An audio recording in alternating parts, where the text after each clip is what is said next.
Hey, everyone. Just a heads up that there is some swearing in this episode. Okay, here's the show. Steve, can you tell me who you are and what you do? My name is Stephen King. I'm a writer, freelance writer, novelist, short story writer, and sometimes essays, and that's what I do. That's who I am and what I do. And you have 7.1 million Twitter followers last time I checked. If you say so. Stephen King, yes, that Stephen King, agreed to talk to me because he, like many Twitter users, had a somewhat confusing weekend online. Late last week, Twitter began removing verification badges, aka blue check marks, from legacy verified accounts, and only keeping them for people who paid $8 a month for Twitter Blue. Except Stephen never paid. You tweeted on April 20th, my Twitter account says I've subscribed to Twitter Blue. I haven't. My Twitter account says I've given a phone number. I haven't. What do you make of this state of affairs? Well, I don't really understand it. I mean, Elon Musk, after I said that, he tweeted back that thank you, no, and then the little praying hands thing that means namaste. And I thought to myself, you know what? This is really kind of weird. He gifted me this thing, but it said on the original blue check that I'd actually approved of it, or I had paid for it, or given a phone number, and none of that stuff was true. And he's not alone. A slew of celebrities, LeBron James, Brie Larson, and William Shatner, among others, still have blue checks. None of them have subscribed to Twitter Blue either. Elon Musk has implied that he's personally paying for them, even if they don't want him to. Some people have theorized that accounts with over 1 million followers are automatically getting blue checks. That seems to be what happened to Jon Favreau, who has 1.4 million followers. I did not. No, I did not. I did not subscribe because I do not want to give Elon Musk any money. Jon co-founded Crooked Media, hosts several podcasts there, and used to work for President Obama. And his checkmark just appeared, though he did think about getting rid of it. There's some people who were telling me, like, well, if you change your name, then the checkmark can go away, but then you can't say anything about it or else it will come back. And I thought about doing that, but I was like, you know what? I think that's a bridge too far for me personally to like let everyone know, hey, I so want you all to know that I don't have this, that I didn't pay for this blue check mark, that I'm going to do this workaround to get rid of it. And also because he's quite capricious in how he manages Twitter. I don't know that like if I changed my name or he would like suspend us or all the people who did this, right? Because he's a little petty like that and capricious. Some other people seem amused by the whole thing. New York Times columnist Paul Krugman, who has 4.5 million followers, also got a check mark without paying.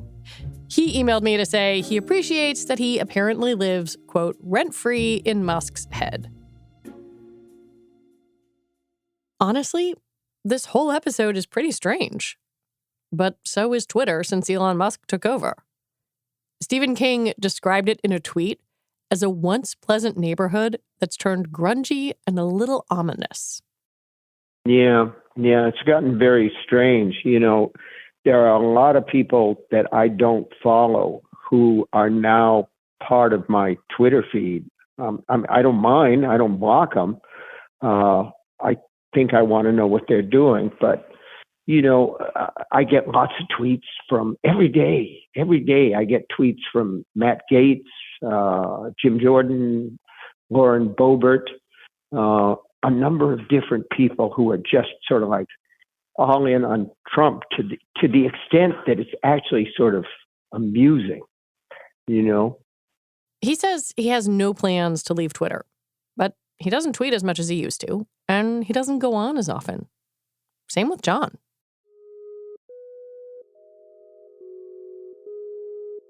Twitter is just not the same anymore.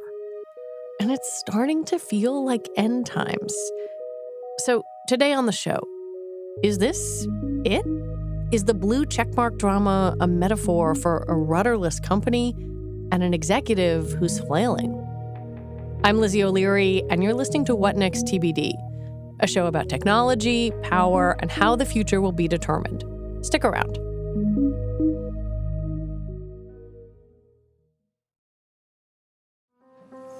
This podcast is brought to you by Progressive Insurance. Whether you're driving, cooking, or doing laundry, Progressive knows the podcasts you listen to go best when they're bundled with another activity, much like how their Progressive home and auto policies go best when they're bundled. Having these two policies together makes taking care of your insurance easier and could help you save, too. Customers who save by switching their home and car insurance to Progressive save nearly $800 on average. That's a whole lot of savings and protection for your favorite podcast listening activities, like going on a road trip, cooking dinner, and even hitting the home gym. Yep, your home and your car are easier to protect when you bundle your insurance together. Find your perfect combo. Get a home and car insurance quote at progressive.com today. Progressive Casualty Insurance Company and Affiliates. National average 12-month savings of $793 by new customers surveyed who saved with Progressive between June 2021 and May 2022. Potential savings will vary.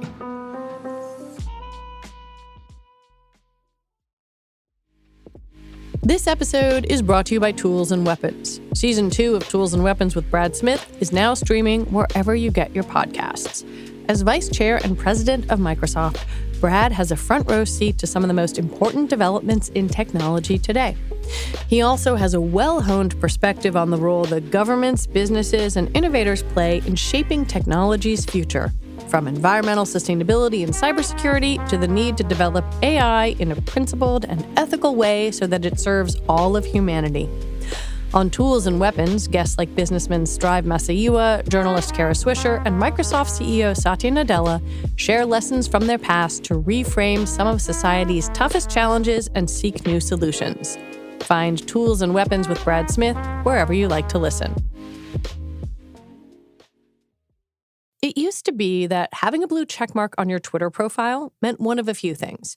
You were a celebrity or had a corporate or government account, or that you were a journalist. The point was that someone at Twitter had checked to see that you were who you said you were. I had one until last week. So did Alex Heath, who is the deputy editor of The Verge. And this weekend, Alex was watching the whole mess around the checkmarks unfold. So when I saw that LeBron had a check on his profile and said he was paying for Twitter Blue, myself and others in our newsroom remembered him tweeting that he would not be paying for it. And also just, kind of tangentially knowing about LeBron, he doesn't like to pay for things like this. It's not really how he operates. And so I thought something was fishy about that and ended up getting in contact with his team, who quickly confirmed he hadn't paid, and then found out that Twitter was actually reaching out to a select handful of accounts on behalf of Elon, offering to comp their subs. And even though LeBron didn't say he wanted his sub comps, they were showing that he was paying for Blue anyway. And it turns out that Elon quickly confirmed after our story that he was personally paying for LeBron's account, Stephen King, and William Shatner. And then shortly after that, over the weekend, it looked like thousands of accounts were suddenly re-verified, many of them with over 1 million followers. So Twitter quickly started re-verifying people without their consent. I mean, what do you think it says about a product when arguably the most famous, or certainly one of the most famous athletes on the planet, goes out of their way to make it clear that they don't use your product, that they're not paying for this thing? I mean, it says it's not working, right? It's the whole concept of the check has been inverted to where it used to be this status symbol that sure, we all joked about in the media, and you would hear things like, what social media manager in 2015 had a contact at Twitter that got you verified, stuff like that. Like, it was never a thing that was really cool, right? But it had a sense of status to it that you couldn't just easily get. And it also wasn't obviously tied to Elon. And yeah, I think when you have someone like LeBron pushing back on something as silly as a check mark, it really just goes to show how Twitter's reputation has has sank very quickly under Elon. And this is something people don't want to be associated with, even when it's as superficial as a check mark. I want to do a little table setting and delve into some of your reporting, because this feels both like it's sort of a slow drama and that it happened very quickly. So about a year ago, April 14th, 2022, Elon Musk takes a 9.2% stake in Twitter. Do you remember what you thought when that happened? Yeah, it's interesting. When that first happened, I think myself and a lot of people who've covered Twitter for a long time were frankly surprised. Elon had been a Twitter power user for a while, but I don't think any of us expected him, with kind of all of his interests in different companies, to want to get involved in another one, especially one as complicated as Twitter. And Twitter was financially on the precipice of collapse at that point already. It had gone through a lot of management shakeup. Was the current regime at the time was trying to rebuild it and convince Wall Street that this was a company that could kind of last on its own. And I think when we first saw Elon take that ownership stake, we thought, oh, maybe he just has ideas. He wants to be on the board, and that's going to be a good thing for Twitter because he's Elon Musk. He has seemingly infinite resources and connections, and he'll make Twitter a better company because he's a power user. I mean, the joke with Twitter for years was that everyone except Jack Dorsey, who was in management, didn't actually use the service. I remember writing stories when they would hire a new head of product and the head of product had never tweeted, or a board member would join and the board member didn't have an account. So it was just this kind of clown show, frankly, for a long time. And I think people thought Elon was going to come in and help, actually. As Musk's real interest in Twitter became clear last spring, there was some trepidation at the company. But Alex talked to people on the inside who were excited for the new boss, who were ready to take a gamble on his notoriously hardcore way of doing things. Elon's has a reputation, or had a reputation, for kind of galvanizing engineers, getting people to do and accomplish really hard things. At the same time, he's shown little to no regard for things like labor laws. He's been in a lot of hot lawsuits and employment disputes. And so there were concerns about that and just his style, right? It was very different from the Twitter management style, which I would almost describe as stoic to a fault at the time. Elon is the opposite. So yeah, there were definitely reservations, but I would say it didn't really turn until he actually bought the company. He became CEO on October 27th. And I wonder, in that period of time from then till now, what are the moments that really stick in your brain as sort of the high points, the low points, or just the, oh my God, points? It really was a business story that's stranger than fiction. You really couldn't write how ridiculous it was from the very beginning. I remember the very first weekend that Elon had closed the deal and was preparing to do the initial layoffs. A couple of, I don't know what you would call them, comedians, I guess they want to be known as, but people who work in tech in San Francisco impersonated two Twitter employees standing outside of the office with their boxes, carrying their belongings out, as if the layoffs had just started the very first day. And they hadn't actually started yet, but they were already kind of capitalizing on the media frenzy of the moment. I just got let go. I'm a data engineer. We've been having a lot of problems, and apparently Elon just came in and pulled the plug on the whole team. Climate change. How are you feeling? Terrible. I feel really bad. I feel really shitty. One was said his name was Raul Ligma, which is a pretty crass internet meme joke in the gaming community. The other one I think was Daniel Johnson. It just kind of set off how absurd and irreverent and ridiculous, frankly, this whole story was going to be. And then Elon, fed into it on Twitter. He actually hired those guys at one point briefly and brought them into the company, and they met with him. And so just wow, this is going to be a circus. Just days into his tenure as CEO, Elon started laying people off, soon cutting as many as half of the 7,500 people who worked there when he took over. In mid-November, he made it clear that he expected anyone who remained at Twitter to make it their top priority. He sent this email one evening saying you need to be extremely hardcore if you're going to stay here. And he wanted people to opt into this new kind of work culture the next day on like a Google form, just hitting like yes or no on a Google form. And if they said no or they didn't respond, they were going to be fired. And I didn't know how many of the remaining employees would opt in. I thought it would be more, frankly, than did, just because the world was starting to change quite a bit. Tech companies were talking about laying people off. The market for these kinds of employees, the job market had really turned. And I was like, oh, maybe people will stay.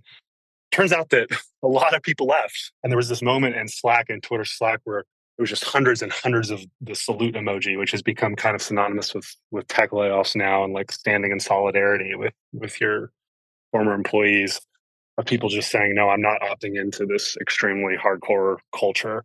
And it took Elon by surprise. It took his team by surprise. They were frantically trying to keep some, special employees, some senior engineers from leaving, who all decided to leave. And I just remember talking to people at the time who, before Elon bought the company, really admired him and admired what he'd done with Tesla and SpaceX and wanted to work for him, and had just become so disillusioned and angry at how he treated the company and the people there coming in. And that felt like a real turning point. And I don't think the company certainly hasn't recovered since then.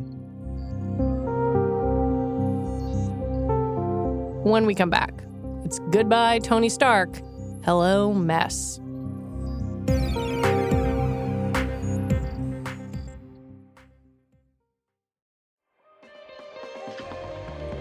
Reboot your credit card with Apple Card, the credit card created by Apple. Apple Card gives you unlimited daily cash back, up to 3%. Now you can choose to automatically send that daily cash to a high-yield savings account where it'll grow on its own. And savings is built right into the Wallet app, so it's easy to monitor your progress. Apply for Apple Card now in the Wallet app on iPhone with no impact to your credit score, and start growing your daily cash with savings today. Apple Card subject to credit approval. Accepting an Apple Card after your application is approved will result in a hard inquiry, which may impact your credit score. Savings is available to Apple Card owners, subject to eligibility requirements. Savings accounts are provided by Goldman Sachs Bank USA. Member FDIC. Terms apply. This episode is brought to you by Saks.com. Saks.com editors are always tracking the top styles that are trending right now. Tailored blazers and midi dresses are selling out at Saks.com, especially from brands like Veronica Beard and The Row. And Saks.com editors are seeing Loewe's oversized tote on the streets of New York, Milan, and Paris. If you want your own free personalized trend recommendations, Saks.com stylists can do that and more. Plus, there's free shipping and returns all the time at Saks.com. At the end of your first year, Discover credit cards automatically double all the cash back you've earned. That's right. Everything you earned doubled. All the cash back from eating at your favorite soup dumpling restaurant doubled. All the cash back from that trip where you sort of learned to snowboard also doubled. And the best part, you don't have to do anything ridiculous to get it. Nope, Discover does it automatically. Seriously though, see terms and check it out for yourself at discover.com/match. I want to talk about Elon and I guess the both the public perception of him, but also how that is felt within his companies. How do you think that has changed, basically, as a function of what we've seen in the last year? It's been a real distraction for his other companies. I remember I talked to someone who was on his transition team. He brought a bunch of employees over from Tesla, SpaceX, Neuralink to Twitter to aid with the transition because he didn't trust the employees at Twitter to help him kind of take over the company. And there was a quote that one member of the transition team, I remember, said to me kind of in the middle of it, kind of in the first several weeks, where he just was like, what the fuck does this have to do with cars? And that kind of like stood with me. And, even then, people who were working for Musk and his other companies were like, why is he doing this? Online, Musk has become a committed reply guy, a dedicated poster of memes, and someone who is playing footsie with, if not outright embracing, some of the worst parts of the online right. He also has a tendency to punch or tweet down.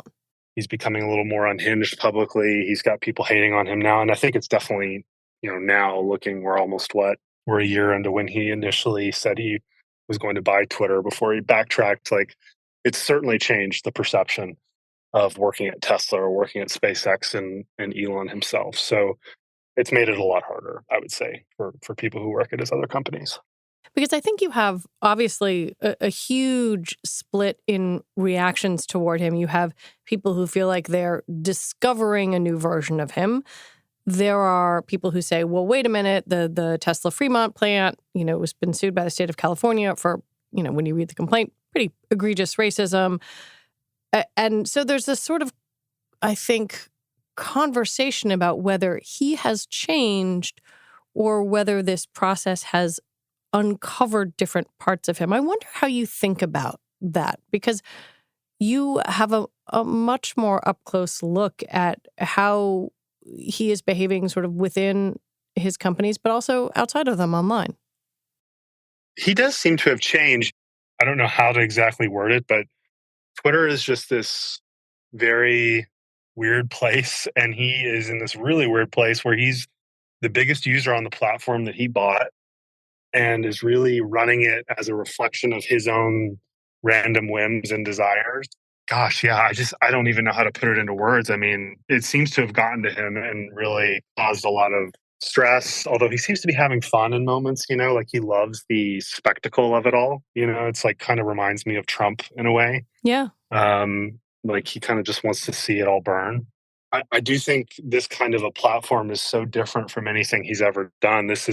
Twitter is really about people at the end of the day. It's not about rockets or self-driving algorithms or factories. It's a very human, emotional thing. And, we've seen Elon kind of go through very tough periods before just running Tesla and SpaceX and the toll it's taken on him. And he's talked very publicly about it. It seems like this Twitter acquisition has been, the most intense kind of toll on him to date. And he's already had some big moments like that. So it seems like he probably regrets it. I mean, he's kind of hinted at that much in like recent interviews. I mean, he did try to get out of it. He was basically forced to buy the company. Yeah, I mean, he didn't want to buy it. I mean, this is the important thing to remember is he was basically forced to buy it after he tried to get out of the deal. And now he's stuck with it. And can he afford to light $44 billion on fire? Yeah, he probably actually can, amazingly. He's one of the probably only people in the world that can. Will that be good for his reputation? No. But he feels this very close, like interwoven sense of like purpose with Twitter, for better or worse. And it's his marketing channel. Tesla famously doesn't pay for marketing. They don't have a comms department. He is Twitter's number one user. Without it, his megaphone becomes significantly diminished. Right. So I think it's kind of like they're stuck together for better or worse now. We mentioned this. He did have to buy the company or go to court, but he didn't have to do what he's currently doing. And I wonder, when you talk to people within the company, what's the vibe like now? Twitter has shed, 80% of the workforce at this point. If you're left there, you've watched your boss in some cases either be fired or resign. And now you're running the team that you were 4 layers down on before, just, 6 months ago. And you're also like working for a company that's compensation structure is kind of unknown. I mean, he's giving people stock in this new X holding company, but people don't really have a sense of what the return on that is going to be versus a publicly traded company. The market for, where you could go has become significantly constricted, right? Companies aren't hiring in tech like they used to before he bought the company. I don't know. It's a lot of people who are sensing an opportunity to rise up the ranks, get close to the world's richest man, prove something to him that will potentially help them in their career. He's got a lot of people like this who have impressed him in critical moments and risen up the ranks very quickly, and now they're running huge parts of his operation and have been with him for a very long time. He does breed a sense of loyalty that's interesting even throughout all this. But a lot of the more experienced people who have, their career tech people have left already. And I don't really see how Twitter can hire the best people given its current situation and how Musk is handling it. Do you have any sense of how he regards this moment? Like, does he think what he is doing is a success, or does he think he's flailing?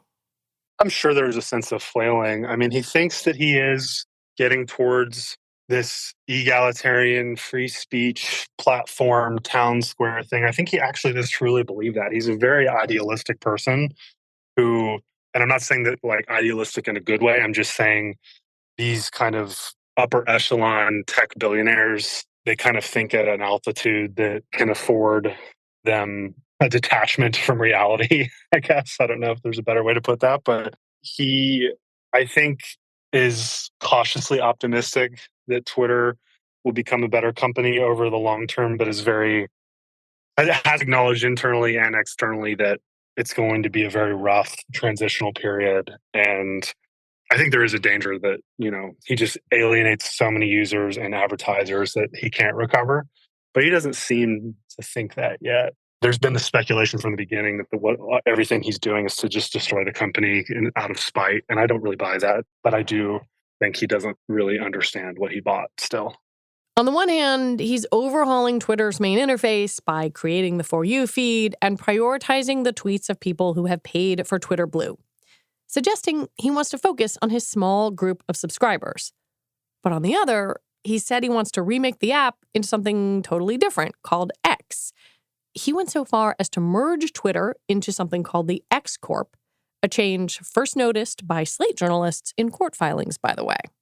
He has this vision to make Twitter a super app, which is tech speak for an app that does a bunch of things. I guess the closest analogy would be WeChat in China, which is kind of like Facebook Messenger meets Uber meets your bank meets like a gaming platform. You can just do a ton of stuff in there.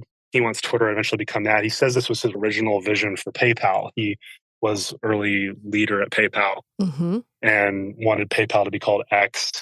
There's this theory in the Elon Musk fan community that he'll eventually create this kind of Tony Stark-like tech conglomerate of Tesla, Starlink, SpaceX, Twitter, whatever else he does, his AI stuff, and X, and it'll all be kind of integrated, and maybe you can hail your autonomous Tesla from the Twitter app. I mean, he's literally told employees he wants Twitter to be a bank account, to have savings and be able to send people checks, like literally physical checks, and do all kinds of financial stuff on the platform. It's a lot. But he says a lot of things that aren't true. Right. Right. I do think this part, the super app, everything app strategy is the underlying goal. I just don't think he has any idea how to get there and hasn't bothered to consult with the people in social media who have already tried this over the years and failed. Because there's nothing he's doing so far that would indicate. I mean, he laid the team off that was building a lot of experiences that would have actually made Twitter a super app. He just laid the whole team off early on. So it's unclear if he actually has the wherewithal or ability to actually do that, but that's what he's told employees.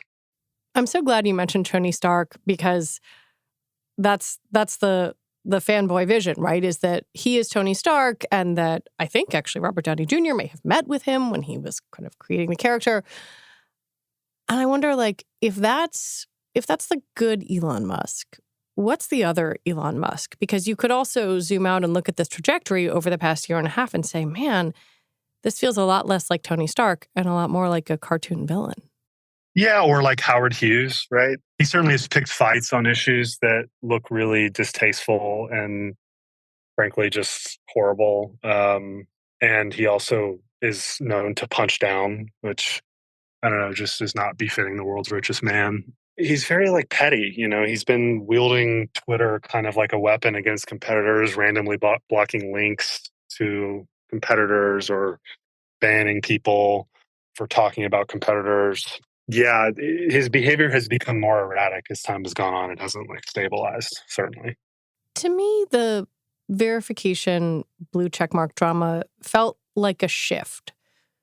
But I'm willing to be convinced that I'm wrong and that, Twitter is going to march along and everything will be okay. What do you think? I don't know. Personally, I want Twitter to live. I've invested a lot into Twitter, as have many in the media. I kind of owe my career to it, frankly. I've made a lot of very valuable connections through it, invested a lot in the platform. It would be very sad for it to just kind of slowly decay and go away as it seems to be.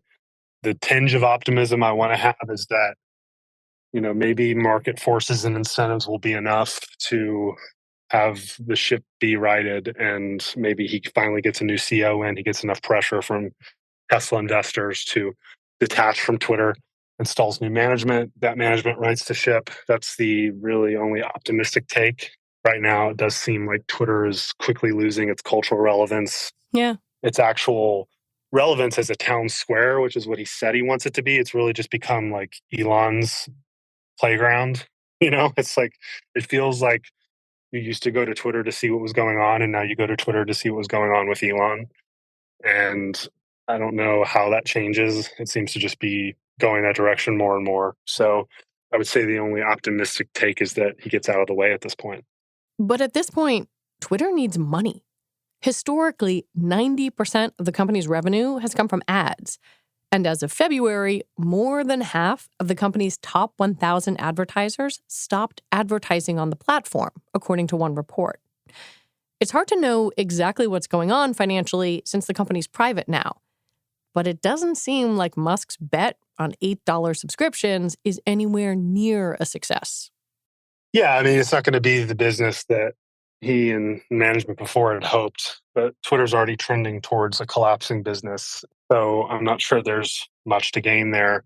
It kind of looks more like Rupert Murdoch owning Fox News type thing, where it used to be this social platform, and it's increasingly now being molded around the worldview of its boss. And we've seen kind of what that's done to Fox. It looks more and more like a media company. It looks like a tool for a billionaire to get his worldview out there and kind of shape society as he wants, which is not at all what he said he bought Twitter for. So it's ironic. I wonder what you think Twitter would need in order to succeed. Like, let's say starting tomorrow, you could prescribe a way for this company to get back on its feet. Like, what would he need to do? I mean, I think the easiest thing is to just bring in a new CEO and kind of get out of the way and bring someone in who either used to work at Twitter or has experience in the space, who understands these platforms and the humanness of them and advertising. He hasn't said that's going to happen anytime soon, but short of that, I don't really see what will help things rebound.